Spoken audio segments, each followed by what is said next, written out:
Hi, everyone. Seth Weiner here, your auctioneer. Welcome to Coffee Connections, Insights with Innovators. I know many of you are looking at me saying, where's the jacket? And what's going on with the backdrop? Totally different scene. Well, folks, I'm actually in South Florida. Here, my mom's having some health things, so I came down here to support her and to celebrate my dad's 85th birthday on Sunday. So I'm in South Florida. I'm actually at a college friend of mine's house who's not here, and he's got a pool and a house that I'm able to work out of. So thank you, Joey Lichter, for allowing me to use your place. But that's the difference of the scene. And yeah, in typical situation, I would postpone and rebook our guest. But this guest, I didn't want to do that. I'm so excited to talk to. Ladies and gentlemen, I'm going to bring in here in just a second. Our guest today is Keith Parker. That's right, from Goodwill, North Georgia. He's the president and CEO. Keith is, like I mentioned, with Goodwill of North Georgia, which, if you don't know, is one of the largest nonprofit organizations in the Southeast. They span a 45-county territory, operating 64 stores, 54 attended donation centers, and 13 career centers, which is super interesting. They employ over 3,000 team members, each of whom play a direct role in supporting the organization's donated goods, retail operations, and its career services. Annually, they serve more than 7 million shoppers, and I am one of those shoppers. Through the revenue generated in those stores, this organization is able to train and connect over 25,000 North Georgians to jobs each year. I'm going to say that again. They help connect and train over 25,000 people in our community to jobs. This has brought them to be one of the most successful workforce development agencies in Georgia. Parker took his helm at GNG in October 2017, but before that, his leadership roles have been all over, and a lot of them are in some of the largest transit systems in several cities, including San Antonio, Charlotte, and right here in Atlanta with the MARTA. So ladies and gentlemen, please welcome Keith Parker. Hi, Keith. How are you? Hello. Good afternoon. Good How's afternoon. the weather in Florida? Well, as they say, it's sunny in South Florida, although it can change any second. It's I grew up down here, so but it's I mean, I left Atlanta and the fall leaves were falling and it was starting to get cold, and now it's like 90 something. So I feel like I just went back to summer. Which is good for my son. Well, wishing the best for you, for your family.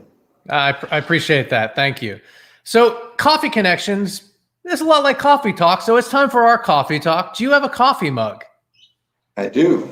Hey, tell us about that mug, will you? So one of my greatest achievements was pledging the Omega Psi Phi fraternity while I was in undergrad and college. And Omega Psi Phi is one of the most well-known, particularly of the Black Greek fraternities.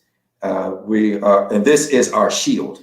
It's called our escutcheon. So there's all these sort of ritualistic secrets embedded in here and so forth. But I pledged many years ago as an undergraduate at Virginia Commonwealth University, and the fraternity, I still stay very active with them here locally in Atlanta.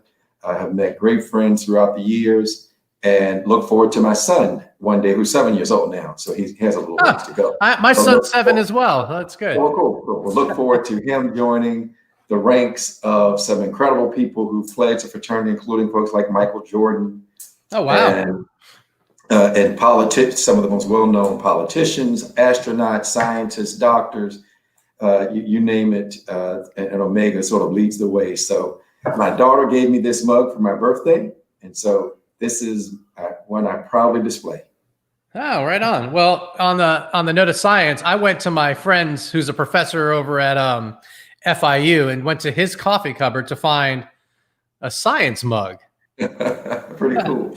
So when it comes to coffee, are you a hot coffee drinker or a cold coffee drinker? Iced? I'm a tea drinker. So a tea drinker? I am. I love green tea, and I love a number of the different flavored tea. So I've had friends send me boxes and boxes of tea. And so that's one of the things I enjoy quite a bit. All right. How about kombucha? Do you like that? I tried it only a couple of times, a little rough for my taste, for my palate. But, here and there, I'm okay with it. Yeah. All right. But the tea though. So yeah. So post dinner, everyone has coffee. Well, not everyone, but you're at a nice restaurant. They offer coffee. You go for tea or just I do. I I'm go good. for tea. I go for tea. All So I'm a morning tea drinker and an after dinner tea drinker. Yes. right. All right. Well, I'm really excited for you to share about your organization. I'm going to go ahead and hand it over to you. Tell everyone about not just the Goodwill, but Goodwill of North Georgia, what your mission is, what you're currently doing, and a little bit about how you got there. So our mission is one of the most pure that anyone can find. I mean, on the back of all of our business cards, a very simple phrase, we put people to work. That's our mission, to put people to work. We are in our 95th year, so we're looking forward to year 100 coming up very soon. And during those 95 years, we've kept it, again, pretty simple. No matter what race, religion, gender, walk of life you may come from, if you go to any one of our career centers or join us virtually, Goodwill of North Georgia in a judgment-free zone will help you reach your career dreams. For some people, it's as simple as someone walks into one of our career centers and they say, "Hey, look, here's my resume, and I'm a little nervous that I have misspelled some words or the phrasing on it isn't quite right. Can you have somebody just take a look at it for me?" Or they may be a retired veteran who hasn't interviewed for a job in a very long time, and they just want someone to sit down with them to give them the things to say and not say during the interview. So you have people like that who literally may only need an hour, 2 hours of our help, to folks who walk in and they have enormous challenges in front of them. Folks who may be coming out of the criminal justice system, people who may be or have been homeless, who have a cognitive or physical disability, who have just myriad issues and challenges in front of them. We embrace them as well, and sometimes would lay out a whole host of wraparound services with any one of the 5,000 partners we have out there to get that person, remove all those barriers in front of him or her, and help them find a job as well.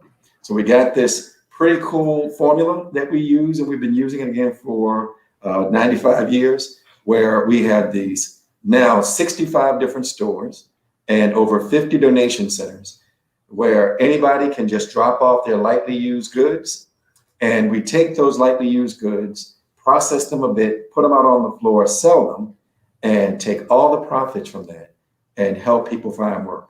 So as you mentioned, last year, actually, we led the nation amongst all the Goodwills in the country with just over 27,000 people we helped find jobs here in North Georgia. And those jobs range from minimum wage, entry-level folks to people making right around six figures, depending on what they needed and the type of support that we could help them, that we could engender to them. So the Goodwill of North Georgia story has been one that's extraordinarily positive and one that we continue to grow and continue to meet all the incredible needs that our region is bringing to us. And now during this time of COVID, we think we're going to become more integral than ever in the overall fabric of what makes the Atlanta metro area the most spectacular area to be in anywhere in the country. Wow, that's amazing. Because for a lot of us, I mean, many folks know Goodwill is like, oh, I'm moving. Let me see. I need silverware. I need something, right? And you go there and you might score something pretty good, like a really nice, pot that new is $150 you get for like $20. But not everyone really realizes where that money is going. And the fact that you have these education centers, these career centers, excuse me, and there's a new one. I remember that right across over in North Druid and Lawrenceville Highway that opened up, and it's massive. It's massive, and I've always wondered what goes on in there. Can you talk a little bit more about the career center and Sure. how that works? We have 13 career centers that are physical brick and mortar institutions. We also have a virtual career center, which I'll talk about in a moment. But at any one of those career centers, again, they're sprinkled throughout North Georgia, you can walk in free of charge. You can make an appointment or just walk in, and we will help you in in myriad of ways. Everything, again, from that, just very simple scan of your resume or talk to you about interviewing skills. to full-scale job training. That's one of the things that we do and do very effectively, is that we have job training to get people prepared for or enhancing their careers, and everything from construction, computer literacy, in the hospitality industry, medicine, you name it. Again, we do a just incredible array of different types of workforce development, workforce training for whatever it is that your dream may be. And those career centers, the types of training we offer changes depending upon what area we're in. So for example, we are going to go under construction soon for a brand new career center in the city of Atlanta off of Metropolitan Parkway. In that area, we will, in all likelihood, because of proximity, be talking to the airport, talking to Porsche, talking to a whole host of other businesses and potential job providers about what their needs are. And we will set up the job training and the workforce development programs to fit those particular needs, and talk to the people in those neighborhoods about what opportunities they want to take advantage of, and we'll shape the job training for them. Yeah. So That's really smart, though. I mean, that's ingenious. Our careers, to me, it's like that's a no-brainer. If you really want to get people jobs, talk to the people who have the jobs and find out what they want, so you can train the people for them. I mean, is that not a normal thing for a career center? Because that seems really smart. Well, interestingly, we're now there are 158 different Goodwill regions around the country. We're similarly built, if you will, like a United Way, YMCA's, different groups like that. Boys and Girls Clubs. So we have a territory. So our territory is the North Georgia area, going as far south as Griffin, and then we go north to the border states. And within that territory, we now, thankfully, knock on wood, and through luck, hard work, and a whole host of other things, we're now the number one of all those Goodwills in the country of putting people helping them to get connected to jobs. And a big part of that has been the listening component. And we have over 5,000 corporate partners, people from Home Depot and Walmart and Amazon to literally mom and pop shops of one or two people. And we try to work with all of them and talk to them about their needs, and then try to get employees or prospective employees who can help them meet all of their business needs. So to give you a little example of that, Amazon, we started, I was on the selection team that was trying to recruit Amazon to move here to Atlanta when remember that whole big national competition to get Amazon to move to your city. So I was on Atlanta's team, and ultimately, of course, Atlanta didn't get the headquarters here, but Amazon did move a lot of resources here, and still building. I mean, you just heard a recent announcement of another 1,000-person facility that they're building. But about 18, 20 months ago, we started a partnership with the group here that was already here, and started listening to them about what their needs were. And so they hired about 5,000 or so people over a course of about 18 months. We provided just under 3,000 of those people for them. So, and for many of our clients, that's a life-changing type situation, where it may have been a person who was working with us, who we helped find a position, say in hospitality, or help them find a position working at a local restaurant or what have you. Maybe they're making $9.50, $10 an hour. And now through this Amazon job that we helped them find, that wage jumps up to a minimum of $17 an hour with great growth opportunities. So we do that literally every single day. We partner with these different companies and help them find people, and help those people find the job and career of their dreams. And then for those folks who aren't looking for just a particular job, again, we do the job training so that they're ready for a whole host of things. And then even further, for those who just say, hey, look, I don't want to work for anybody. I want to work for myself. I want to go to work, do my own thing. We have a multi-week program called Goodwill, where we teach people the fundamentals of owning your own business. We then help them write their business plan and the whole works, and get them situated, even help them out finding lenders and that sort of thing, and help them create their own business. And now what's great about that is that that's now turned into fertile ground for us because those people who started Sure. businesses now need clients from us to help fill the ranks of their business. So it's a great little ecosystem that we've been Yeah, able to no, create it is. over the years. That makes a lot of sense. So then what about the folks that are, first of all, if someone is looking for a job, it seems silly if they're not going with the Career Center. But what about folks that maybe are changing career or that are highly educated and are changing career? Is this still a good resource for them, or is this for folks that maybe don't have the education yet? Oh my gosh, yes. I give a great example. We had a retreat with our board a few months ago and had a discussion about, and what we like to do to really personalize it and make it real for our board members is to have them meet some of the folks, some of our clients. And so every year we bring in what we call our clients participants, and we'll bring in participants doing different things. So this one young man comes in, and I say young, but mid-30s, and he has an undergrad from UGA and a master's degree from Georgia Tech.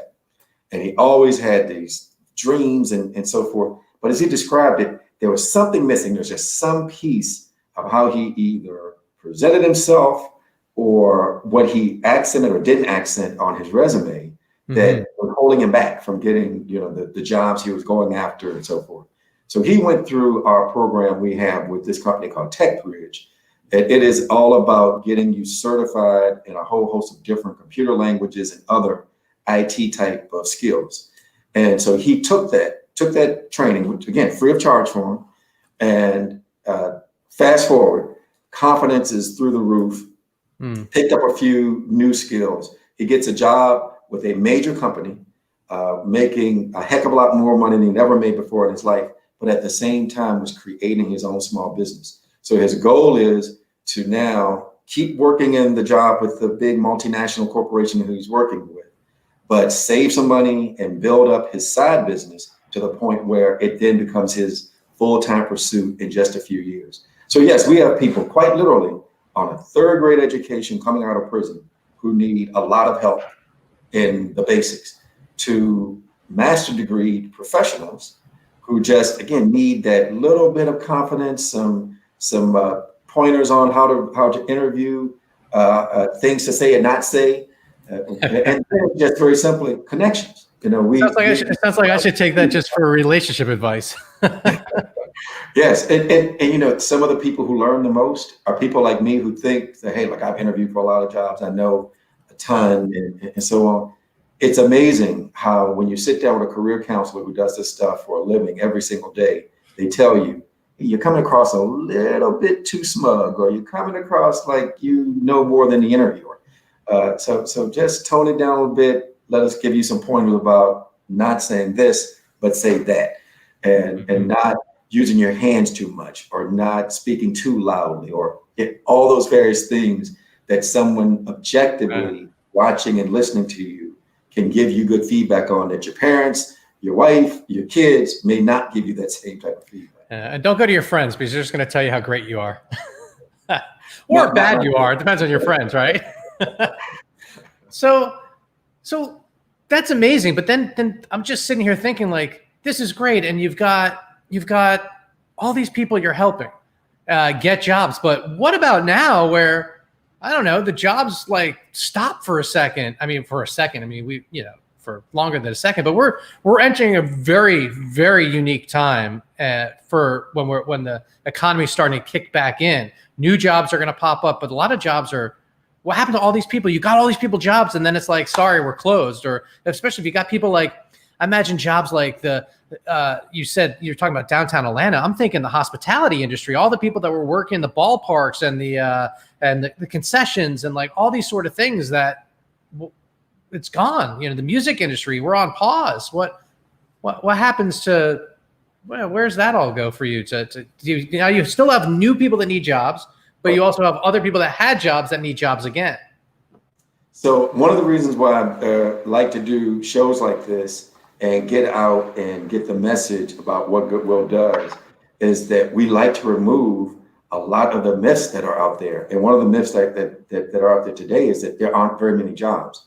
In reality, I think the last time I looked, we had over 1,000 positions available. in Metro Atlanta of various types with different companies who we work with. So there are hundreds and hundreds and hundreds of opportunities. And when I say that number is just a micro number of the overall things that are available with many of the companies that are out there. But right now, today, all sorts of course, the companies that you think of immediately, the Walmarts, the Amazons, the Krogers, places like that, and quite a few restaurants still need people. In addition, trucking companies, construction companies still need people. Computer companies, particularly those people who come in with some skill sets on cyber and other things, still need lots and lots of people. So we are making those connections every single day. And one of the ways we've shifted that we had to pivot was when we shut down, because we had to shut down our stores during the height of the pandemic. Right. Yeah. We did that out of an abundance of caution to keep our customers safe, to keep our employees safe, and the community at large safe. But when we shut down, the needs were still there. So there were, of course, everybody needs a grocery store, and of course, Amazon's work went up, so they needed more and more people to package, distribute, and all those things that they need to do. And we were able, even during that shutdown period, we kept our virtual career center open. Oh, okay. Called careerconnector.org. And we kept that open and helped hundreds and hundreds of people find jobs, even during the complete shutdown period of the pandemic. And that's continued, where it's odd. People still aren't completely comfortable walking into a career center the way they used to. Right.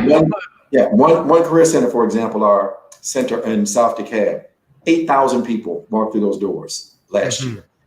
This year, those numbers are down, but hundreds and hundreds and even thousands now are connecting to us virtually.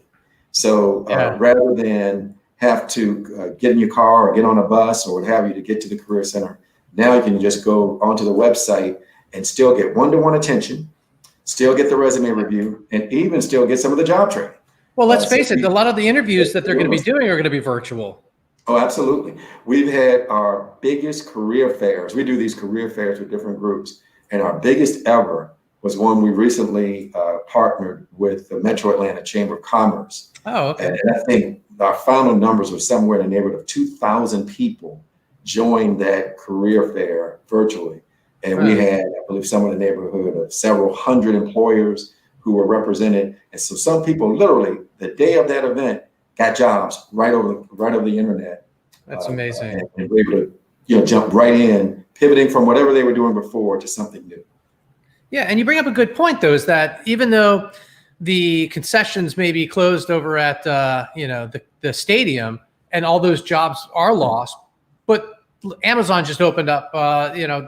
It's not just them opening up a new warehouse, but the deliveries are just skyrocketing. So there's a shift in new jobs and a shift and people just have to embrace it. And as they're embracing the at-home training, and quite frankly, I don't think things will ever get back to what we call normal, because there's a new normal. This is the new normal. People are more comfortable now and open to and accepting to having an interview over Zoom or learning a class over Zoom. And I think that's neat, because we're finally embracing technology in a way that allows us to move forward as a society. Well, that's a great segue into a program that we recently started with Fulton County. So Fulton County got some dollars, they received some federal dollars to help deal with dealing with the pandemic. So, of course, thousands of people in Fulton have lost their positions as a result of COVID-19. So we partnered with them, with Fulton and the Chamber of Commerce again, to create a program centered around digital literacy. So what we know is that now almost every single job that's out there, having some level of digital literacy can help you. And for some, it's the difference between you getting the job at all or not. And so we're now offering classes free of charge, where you can pick up a host of different skill sets that will now make you much more marketable in terms of your own skill set. Me personally, I do a lot of these Zoom meetings, but I'm still not proficient at it. So I'm going to be taking a class in just the next few weeks in how to perfect and how to become an expert on Zoom and these various other platforms, not just Zoom, but all these various other platforms. And we're teaching people a whole host of other digital skills, because even if you're doing work like landscaping, or if you're now doing trucking, or if you're stocking food, there's a component to it. There's an app or there's some other piece that makes your job a whole lot easier and make you a whole lot more marketable if you know how to effectively use your phone or your iPad and so forth. We're having some roof issues at my house, so and we probably need a roof repair, or maybe even replacement. And I was amazed as we brought out different people to come out here to take a look at our roof and give us an estimate of what it would cost to get it fixed.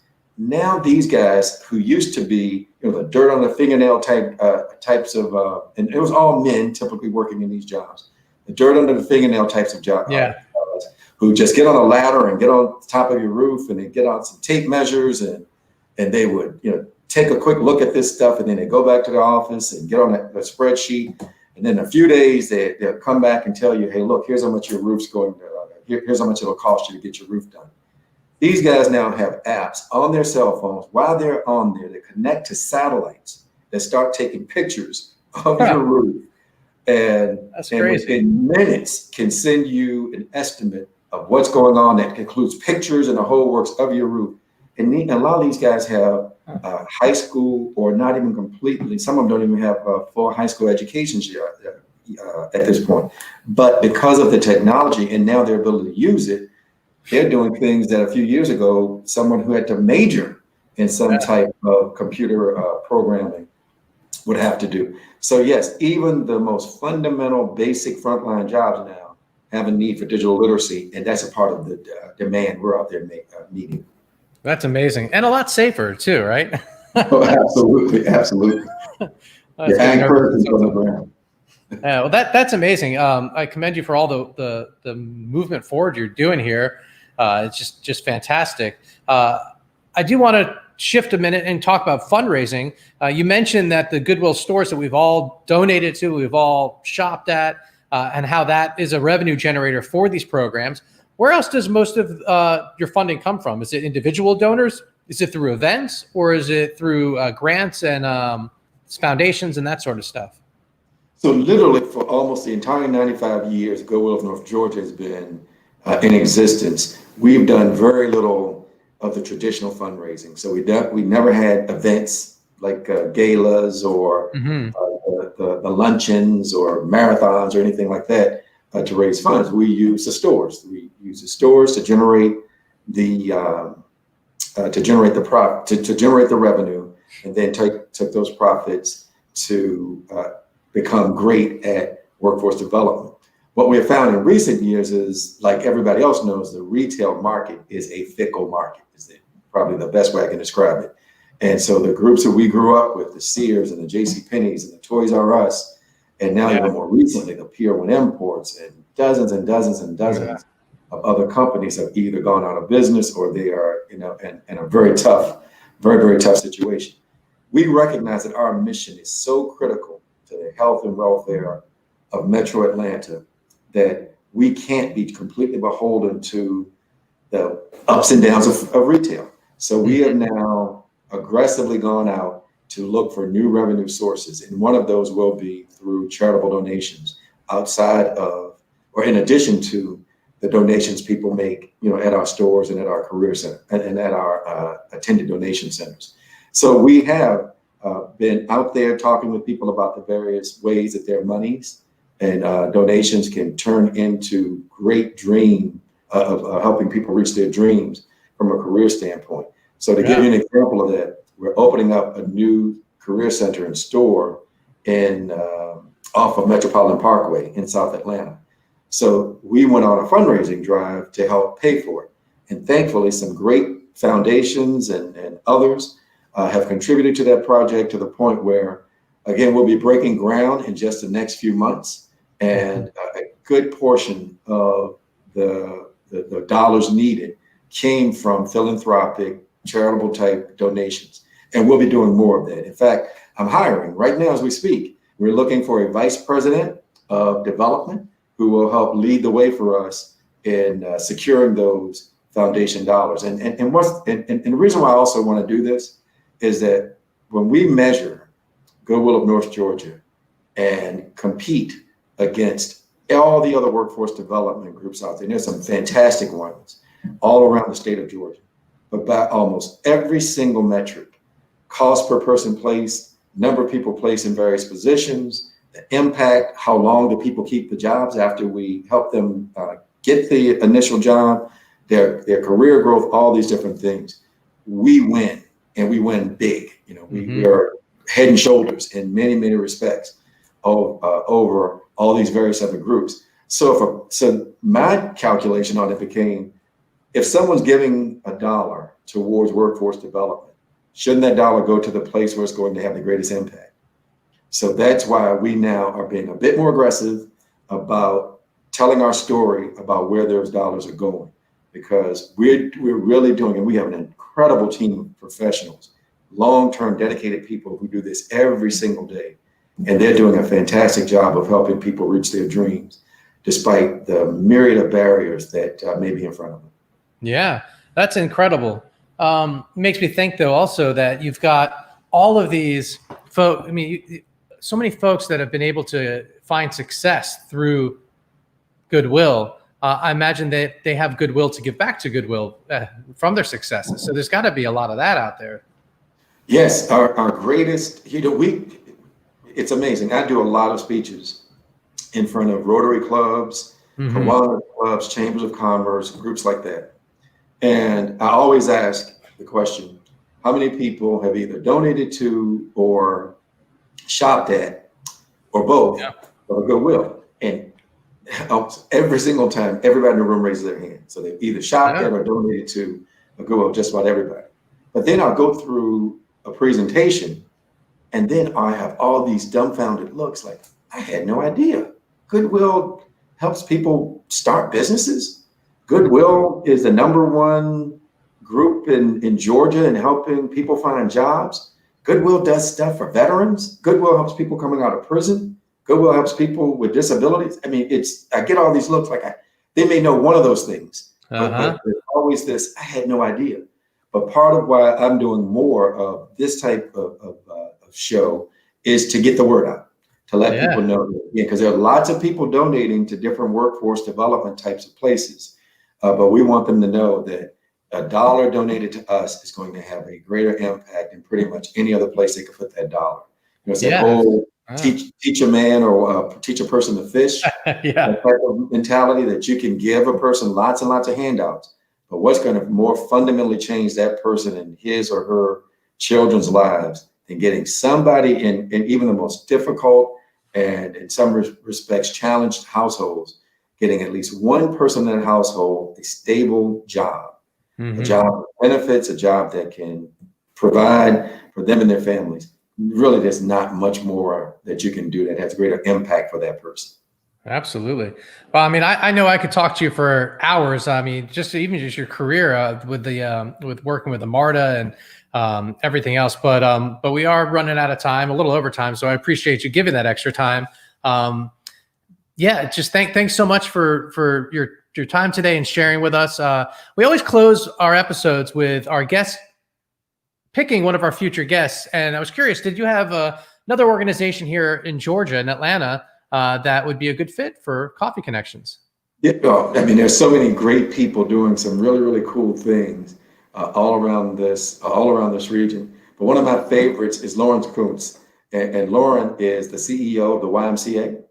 Oh, wow, And she helped me out on a job search recently where I was recruiting a new CFO. And so she helped us pick this superstar who's now turned out to be just our dream of a teammate. And so I think she would be great for you and your show to learn about all the fantastic things they've got going on.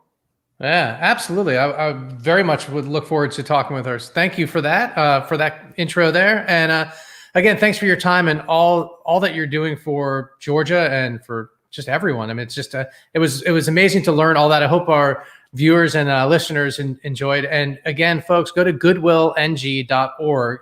That's for Goodwill of North Georgia to make a contribution and learn more about what's going on.